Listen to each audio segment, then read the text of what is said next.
So yun, okay, KGX, kumusta kayong lahat? At dito tayo ngayon sa Baguio. So ayun tayo ngayon, no? So masyadong foggy ngayon. Ayan, no? Foggy, ergo. So ito yung dala natin. Si Dark Horse, pangalan niya Dark Horse. Tapos ayan, no? Foggy yung area.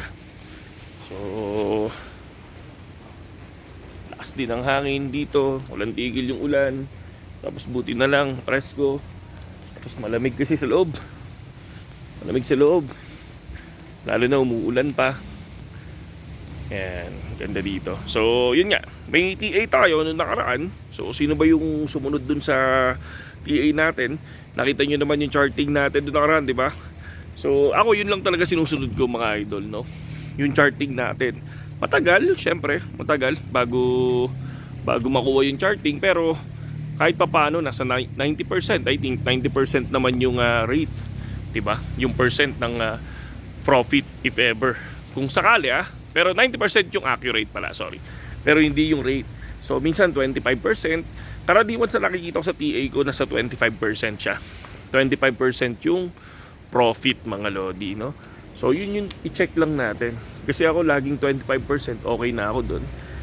Hindi na ako lumalagpas ng yung sadya talaga na 40, no?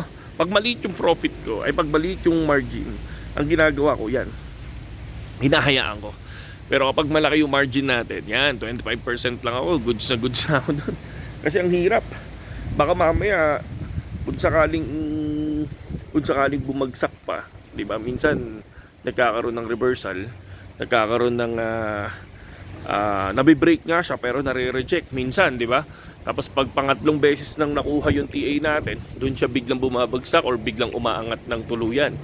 So for me, pinaka-safe yung 25%. Diyan, wag niyo pang hinayangan kasi kung sakaling makuha ulit yung TA na yun, ganun lang din yung gawin nyo, laging 25%. No, pero Jor pa rin, no? Do your own research pa rin. Syempre, take your own risk. Baka mamaya, wag nyong i-asa yung trade nyo doon sa TA natin. Pero pwede nyong maging reference, di ba?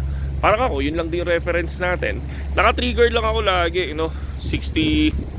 Ngayon, nakuha ulit si 66,500, di ba? So far, nasa 65 na. 65,400, di ba? 65,400 na ngayon. Kaya at least kahit pa paano, maganda-ganda pa rin yung profit, di ba? Bumaba ng 1,000 USDT. Pero syempre, yung isang profit natin na 68 something, 68.1, di ba? So biglang bumagsak ng hanggang 65. So yun, malaki yun. Di ba? Pero ako, nagtitipi kaagad ako 25%. No? So yun lang, AGX. Ano lang, pinakita ko lang sa inyo to. Lugar hindi makita yung mga bundok. Ayan. Foggy, hindi ko lang mapakita yung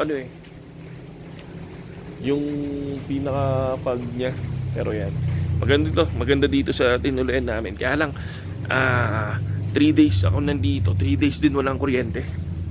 Yun lang. Saludo.